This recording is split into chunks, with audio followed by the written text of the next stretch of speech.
Salut les filles, aujourd'hui je vais parler comment je fais pour noter les énergies de mes pierres.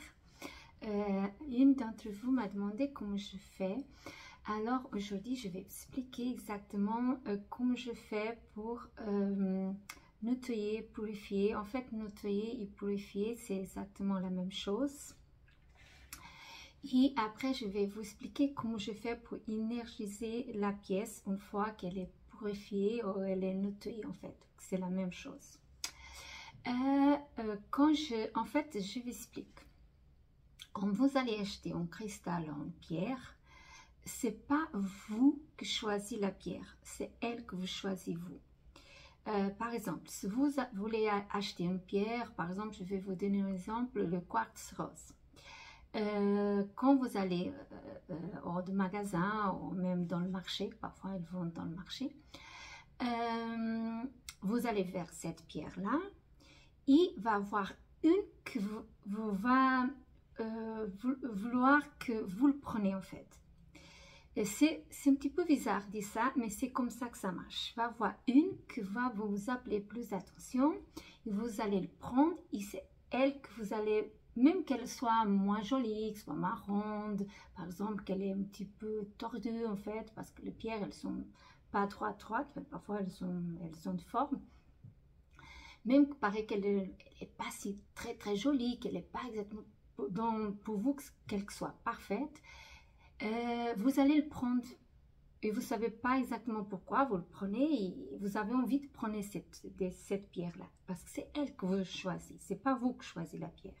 Vous voulez une pierre spécifique, mais au moment de le prendre c'est elle que va parfois vous trouvez que sont moins jolies, c'est exactement la pierre que vous voulez et vous ne savez pas pourquoi parce que c'est elle que vous choisissez. C'est pour ça que quand vous offrez une pierre à autre personne, elle n'a pas le même, elle va pas avoir le même pouvoir que si vous par exemple si vous achetez une pour vous, parce que c'est pas la personne qui a choisi, c'est vous qui a choisi la pierre. Et normalement ça marche pas très bien. Quand j'ai entendu plus qu'une personne dire à des gens qui ont offert des pierres et elles sont cassées à la fin de quelques temps. Mais ça c'est normal parce que c'est pas la personne qui a choisi la pierre, c'est autre personne qui a choisi. En fait cette pierre elle est choisie pour elle, mais elle ouvre à autre personne sans qu'elle se donne compte, parce que c'est comme ça que ça marche. Dans la magie c'est comme ça que ça marche. Et c'est pour ça que parfois les pierres, elles cassent. À fin de quelques temps, elles cassent. Ou la personne s'en fout, elle le met de côté. Parce que c'est pas la personne qui voulait cette pierre. C'est vous, par exemple, qui vous avez acheté pour offrir à autre personne.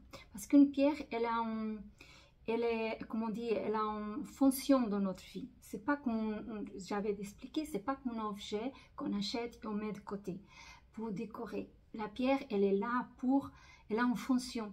C'est pour ça qu'on achète pierre, c'est pas seulement pour décorer.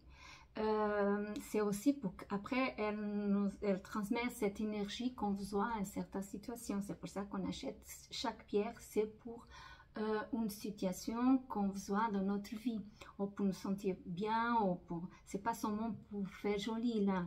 Les pierres, elles ne sont pas exactement comme des autres objets.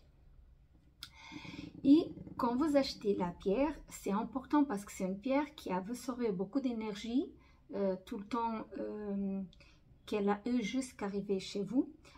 Même des gens qui ont l'a pris dans la main, l'endroit où elle était, a beaucoup d'énergie qui passe à côté d'elle. Elle a pris beaucoup d'énergie, de bonne et de mauvaise énergie. Alors, comme j'avais expliqué en vidéo, c'est important bien nettoyer cette pierre, bien purifier cette pierre, c'est très important pour qu'après elle a la fonction laquelle pourquoi vous allez être acheté. Et il y a beaucoup de façons qu'on peut le faire, beaucoup. La première fois c'est important qu'elle soit bien nettoyée, la première fois quand vous l'achetez. Après ça dépend de la nécessité que vous avez en relation à cette pierre là. Par exemple une pierre, à des gens qui disent à la fin de quelques jours on doit la nettoyer. Moi je pense pas comme ça parce que dans la magie il n'y a pas de temps, il n'y a pas d'espace de temps. Ça dépend si vous le sentez ou pas que vous devez la nettoyer. C'est vous. Ça dépend où vous étiez. Si vous sentez qu'elle ne fait pas plus sa fonction, que vous ne sentez rien, c'est là que vous devez nettoyer, purifier, énergiser la pierre parce que ça veut dire qu'elle est tellement chargée qu'elle n'arrive plus à faire qu'est-ce qu'elle doit le faire. Hein, parce que la pierre, c'est une énergie. Alors, moi, j'utilise une chose que c'est important pour moi parce que moi, j'ai du matériel que j'ai acheté avec les années. Mais si vous ne voulez pas d'acheter du matériel, vous n'avez pas d'acheter de matériel. Seulement une chose que c'est pas cher et c'est très efficace. Si vous voulez rien d'autre que je vais montrer ici, parce que ça coûte d'argent, moi je comprends, à une chose que ça coûte pas très cher, vous trouvez facilement dans le supermarché, et ça c'est bien pour beaucoup de choses, pour enlever les énergies comment on dit, de tout ce que c'est des pièces, de les habits que vous achetez une deuxième main, même pour mettre à la maison dans une petite pot, ça c'est très bien. Si vous travaillez dans le bureau ou dans un endroit qui a beaucoup de monde, vous pouvez le mettre dans une petite pot, un petit peu caché. Ça c'est, pour moi c'est le merveille de merveille. C'est le sel, le gros sel en fait. Moi je mets dans le sac parce que je suis toujours dans le sac. Moi j'utilise dedans, j'achète pas le ciel rose parce que ça coûte cher, vous voyez. C'est que le gros sel, et ça c'est très bien pour beaucoup de choses. Un des gens qui met le pierre quand elles achètent dans l'eau avec le ciel. Moi, je fais pas ça. Je mets pas mes pierres dans l'eau. Je mets pas. Pour moi, je sais qu'il y a quelques-unes qui peuvent y aller. On peut mettre dans l'eau. Et à quelques autres qu'on ne peut pas. Moi, j'ai une pierre que c'est pas possible de mettre sous l'eau. Je dois avoir attention pour pas que l'eau tombe parce qu'elle a... Une fois que l'eau tombe sur la pierre, elle fait sortir une espèce d'acide. C'est très dangereux. Là, c'est pour ça que je mets aucune pierre sous l'eau. C'est hors de question. Donc, que je fais, je mets le ciel dans un petit plateau que j'ai pour ça. Je mets le ciel et après, je ne mets pas directement sur le pierre. Moi, je ne mets pas. Il y a des gens qui le font, moi, je ne mets pas. Je mets un petit papier. Après, je mets mes pierres ou les objets parce qu'on peut quand même... purifier des objets. Par exemple, je fais ça avec tous les oracles que j'achète. Là, je peux le mettre direct parce que c'est en papier. Et, mais je ne mets pas les pierres direct sous le ciel. Je mets mon papier, pardon. Je mets mes pièces et après, je laisse quelque temps. Le temps pour purifier une pierre, un objet, un oracle, c'est vous qui décidez. C'est vous, parce que là, c'est vous qui allez sentir, c'est le moment d'enlever de sel, en fait, ou c'est le sang sur le sel, ou pas. C'est vous qui décidez. C'est personne d'autre. À pas dans la magie, dans les énergies, dans l'univers, à pas de temps, à pas 1 heure, 2 heures, 3 heures, 2 minutes, ça n'existe pas. C'est vous qui décidez. Quand vous sentez que c'est bon, vous enlevez le sel. C'est pour jeter à la poubelle, mais loin de chez vous. Attention, pas direct à la poubelle, c'est pas pour garder la maison. Parce qu'elle a absorbé toutes les énergies qui étaient sur la pierre, vous n'allez pas le garder à la maison, vous allez le jeter, on met la poubelle, mais on met dehors. Ça, c'est pas cher et c'est bien pour beaucoup de choses. Moi, je mets dans le pot, dans un petit coin dans la maison. Quand je sens que je dois jeter, je change, je mets de nouveau le sel. Ça absorbe beaucoup les énergies négatives de la maison. C'est bien, par exemple, quand on achète une pièce en deuxième main, on met dans l'eau avec un petit peu de sel. Hein, et après, on lève de l'eau. C'est comme je dis, c'est vous qui décidez le temps. Et après, on met dans la machine à laver. C'est très bien pour nettoyer, purifier les pierres, les oracles, le tarot et tous les objets que vous avez, que vous voulez consacrer un petit peu, que ça, un petit peu sacré dans votre vie. Ça, c'est pas cher, vous trouvez n'importe quel supermarché et ça, c'est le top de top. Si vous n'avez plus rien, c'est le top de top. Avec ça, vous arrivez à bien purifier et à bien nettoyer. Après, les pierres à des autres objets. Par exemple, moi, j'utilise le bol Tibétain. Je vais pas, je fais comme ça, et après je fais comme ça. Je vais pas le faire parce que mon chien est à côté, il va commencer à aboyer. Donc je fais, je mets, par exemple, j'ai un bracelet là, ça c'est un quartz rose, je mets là-dedans. Après, vous voyez, ça c'est le ton que je sens. Sans la fin, je fais 3 fois. Ça c'est bien. On arrive aussi à bien nettoyer, à bien purifier la pierre. Ça, on peut utiliser pour faire ça. Ça coûte cher, c'est pas tout le monde qui va acheter, moi je comprends, c'est ça que je dis. Le ciel, c'est pour tout le monde, les autres, c'est seulement sa personne et le feu. La sérénite, ça c'est une pierre aussi. Elle est très bien pour charger toutes les pierres. Elle est très très bien. C'est une pierre qui est, vous voyez, elle a même une forme de bol. Hein. Quand je vois, je le mets là-dedans et c'est bon. Pour moi, c'est purifié. C'est nettoyé, c'est purifié. Si la personne ne veut pas acheter, elle n'est pas obligée d'acheter. C'est pas nécessaire. Moi, et que j'ai beaucoup de matériel, j'ai acheté beaucoup pendant des années et j'utilise pour faire ça. Après, on a aussi la sauge. La sauge, elle est très bien pour purifier un objet. Le problème, c'est respirer ça. Ça, c'est un petit peu dangereux. Ça, j'utilise pour purifier la maison, pour purifier de temps en temps mes objets. Quand on voit que j'ai passé pour une situation compliquée, les objets, ils étaient présents, alors j'utilise ça. Mais attention, j'utilise avec le masque, j'ouvre la fenêtre, parce que ça, c'est quand même dangereux de respirer la fumée de la sauge. Mais si vous avez de la sauge, vous faites ça, vous voyez. Et vous pouvez purifier votre objet, l'oracle aussi. L'oracle, je préfère faire avec ça. De temps en temps, je mets avec le sel. Oracle aussi, il vous doit purifier de temps en temps.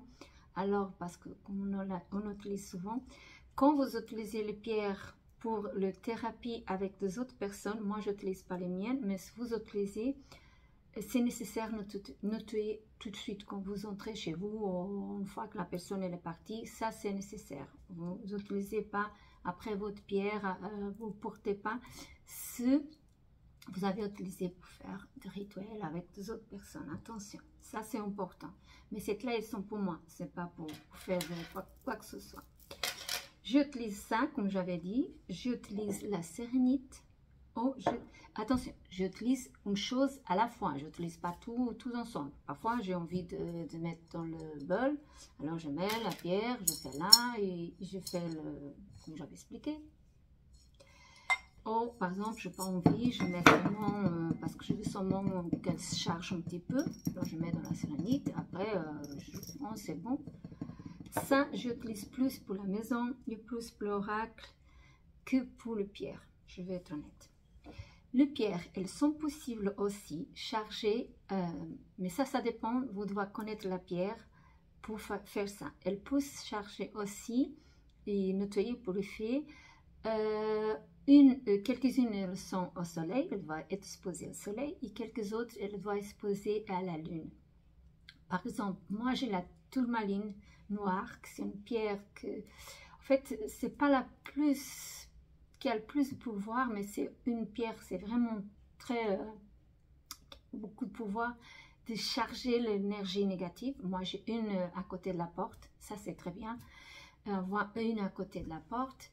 Par exemple, si vous avez une toute petite, si vous montez dans votre voiture, elle est très bien, elle empêche d'accidents, d'avoir de problèmes avec la voiture, parce que la tourmaline, elle est vraiment une éponge. Elle absorbe beaucoup les énergies négatives. Normalement, on ne doit même pas être à côté des autres pierres. Par exemple, quand vous portez une tourmaline, pas porter des autres pierres parce qu'elle absorbe toutes les énergies des autres. Et aussi porter le côté de 4 chakras supérieurs. À partir du cœur, évitez de porter la tourmaline parce que c'est vraiment une pierre qui est très forte et parfois vous ne pouvez pas vous sentir très bien à cause de cette pierre. C'est pas une pierre elle est vraiment tellement, elle absorbe tellement d'énergie négative que c'est pas bien. Si vous portez là, sur le collier, le boucle d'oreille, c'est pas bien. C'est pas exactement l'endroit qu'on doit porter. Cette partie-là de 4 chakras, c'est pas bien. Moi, quand je porte toujours un bracelet. J'ai un bracelet, mais bon, là, c'est différent. Je bouge le bras. Normalement, le bras, il est en bas. J'ai pas de problème. J'ai oublié de dire, parce qu'il y a des gens aussi, avant, qui utilisent aussi comment il s'appelle, le Palo Santo. Moi, je n'utilise pas. J'ai un, mais je garde sur moi avec mes objets. Je ne l'utilise pas. Mais ça, on pouvait quand même nettoyer. Si vous me demandez 3 pierres pour commencer dans le monde de la pierre, je vais vous indiquer 3. 3 pour moi, 3 c'est nécessaire. Après, si vous voulez 2 autres pour certaines situations de votre vie, vous le prenez. Mais 3 pour moi, c'est important. Je vais commencer pour le quartz rose. Le quartz rose, il est bien pour l'amour. L'amour, mais l'amour en soi. Avoir des respects pour nous, l'amour pour nous, prendre soin de nous et on se respecter avant tout. Je trouve que cette pierre, elle est très bien pour ça. Vous pouvez avoir des pierres, par exemple, de quartz rose, à côté de votre plante, sur votre table de chevet, avoir un petit peu partout en fait de votre maison, acheter tout petit, hein, mais pas besoin, je dis si vous voulez, c'est très bien pour l'amour, elle est l'amour aux autres, mais amour en nous-mêmes, hein. Et c'est une pierre que moi j'ai à conseil, si vous voulez. Après, on a l'œil de tigre. Pour moi, c'est une pierre, c'est une pierre de protection. Elle est très bien pour protéger. C'est pas la pierre qui va vous protéger plus de mauvaises énergies, mais elle est bien déjà pour ça. Elle est très très bien pour la protection. Et vous pouvez porter tous les deux ensemble. Cette là, vous pouvez porter dans le 4 chakras supérieurs. Vous pouvez parce que c'est le quartz rose, c'est la pierre de cœur. Vous pouvez le porter là, dans le collier, dans le boucle d'oreille. C'est là, je conseille moi, peut-être porter seulement sur le bracelet. Sous le bracelet, c'est bon déjà. Et vous pouvez porter ensemble, qu'il n'y a pas de problème. Une ne va pas absorber l'énergie de la autre. Ça, c'est très bien. Vous pouvez porter ensemble. Cette là, elle est bien pour donner de courage aussi. Et elle est bien contre le stress aussi. C'est très bien. Ça pour l'amour, ça pour la protection. C'est très bien. Après, on a l'améthyste. L'améthyste, elle est bien pour calmer les angoisses, le stress. Elle aide beaucoup, vous savez, la couleur de lavande. C'est très bien aussi. Moi, j'ai une à côté de quartz rose sous la table de chevet. C'est très bien pour calmer pendant la nuit. C'est bien aussi si vous voulez, par exemple, je ne sais pas si vous avez vu cette énorme améthyste. Et parfois, des gens ils mettent sous le bureau parce que ça calme dans le moment de stress. Pour moi, ces 3 pierres-là, c'est suffisant pour beaucoup de choses dans votre vie. Et quand vous ne vous sentez pas bien, par exemple, quand vous êtes très stressé, dans mon cas, qu'est-ce que je fais? Je prends et je le touche. Je demande à elle de m'aide dans mon moment de stress. Par exemple, quand je ne me sens pas bien, je me sens diminuée, je sens que je demande d'amour pour moi-même, je me respecte moi. Je demande d'amour à moi-même, par exemple, pour me protéger quand je vais à certains endroits. Autre chose que je n'ai pas dit, ça c'est important, une fois que vous avez nettoyé et purifié votre pierre ou votre objet, vous le mettez toujours. Ça pour moi c'est le mieux pour l'énergie, quoi que ce soit. Vous mettez dans votre main gauche, parce que c'est la main de cœur, et vous demandez qu'est-ce que vous voulez d'elle. Pour moi, c'est la meilleure chose à faire pour énergiser une pierre, ou même un objet. Parce que la magie, elle est en vous, elle est en personne d'autre. C'est vous que vous allez transmettre que vous voulez sur la pierre. C'est vous qui allez transmettre qu'est-ce que vous voulez sur l'objet. C'est pas d'autres personnes. Il y a des gens qui font ça, ils gagnent de l'argent à faire ça, mais à moi, ça ne me sert à rien. Parce que pour moi, la magie, elle est à chacun. Si vous le mettez dans votre main, Par exemple, moi je veux que cet objet là, il soit un petit peu consacré, qu'il soit sacré. Donc pour moi, c'est dans ma main gauche, il sentir. C'est tout, rien d'autre. Pour moi, pour énergiser, à rien d'autre mieux que ça. C'est votre main. Si vous n'avez pas beaucoup d'argent, vous ne voulez pas dépenser beaucoup d'argent, vous utilisez le sel pour nettoyer et vous utilisez votre main. Et c'est fait. Vous avez votre objet prêt pour vous aider dans beaucoup de situations. J'espère que vous avez aimé cette vidéo. J'espère que vous avez compris. Je vous dis à demain.